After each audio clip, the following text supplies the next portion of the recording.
Hey, good morning, everyone, and welcome to the PivotBoss Pre-Market Report for October 3rd, 2016. It's a brand new week, brand new month of October now, and we have the markets here ready to go. We see that so far in the daily time frame of the ES, we really continue to look very similar to what we've seen over the last few weeks here. We have kind of a rounded off pattern here developing little higher highs here. This thing is really getting pinched and coiled here toward the apex of this little portion of the range. And at some point here, we're going to see some significant expansion.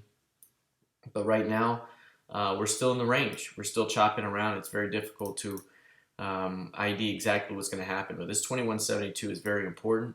That's where bears are currently defending thereabouts. And any squeeze through that area could really run these stocks to the upside and get a big move to the upside. Obviously, if there's any failure to get any acceptance beyond 72s, then we could be looking at a move at the opposite end of the range. And that's going to be something to watch out for. Because typically speaking, the first breakout from a tightly coiled range can oftentimes be a false breakout. So keep that in mind.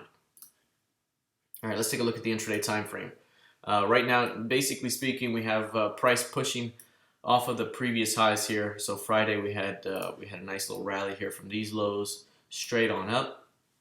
Here we've pulled back into 58.5 and are just now below that level at the moment here in the ES. That's a key level, the FOMC key level, and now we're below it at the moment. So any failure to get above these 65s, that's been a problem here. 65 to 67 was the zone we were shooting for on Friday as being an area where bears were looking to defend should price get to that area, and you can see 65 to 67, they held it for a little while and offered it, and now pullbacks into 64 being defended. Here's the previous week's close. That's going to be very important right there.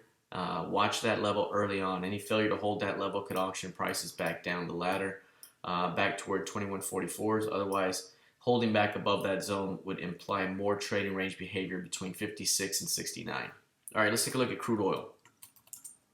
Here's crude. Let's go to a higher time frame chart. Here it is. This is a daily time frame of crude right now.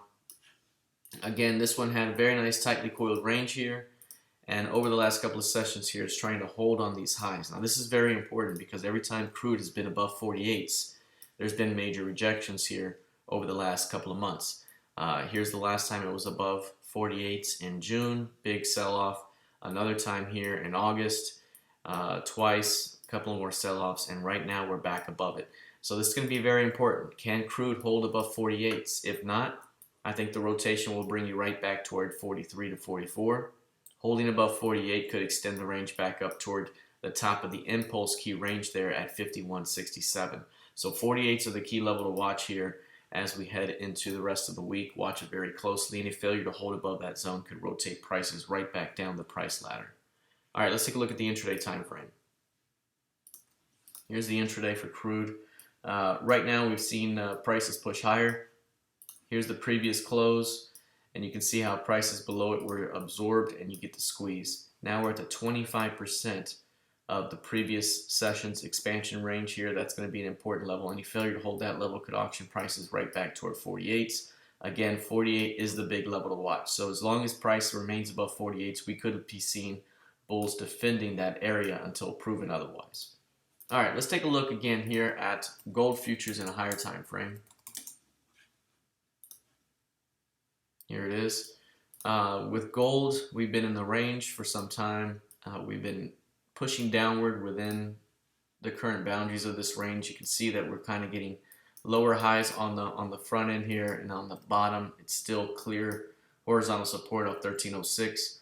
We talked about the fact that if price can't get back above 1330 to 1334, we would likely be continuing downward toward 1305 to 1310, and that still remains intact. So Friday's high here was above the two-day highs, and it was a rejection. That implied that we were likely headed back down to 1305 to 1310, and right now we're looking for the same this week.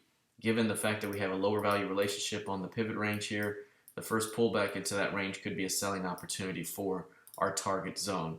Price really needs to overcome 34s here, but even if that happens, you can see a period of lower highs here. These things are starting to get a little tightly coiled here, and we could be looking at some sort of expansion soon from this range. Lastly, let's take a look at the NQ. The NQ is holding at highs here. This one really hasn't had a whole lot of activity. We've been sitting here just above 48.20 for a while.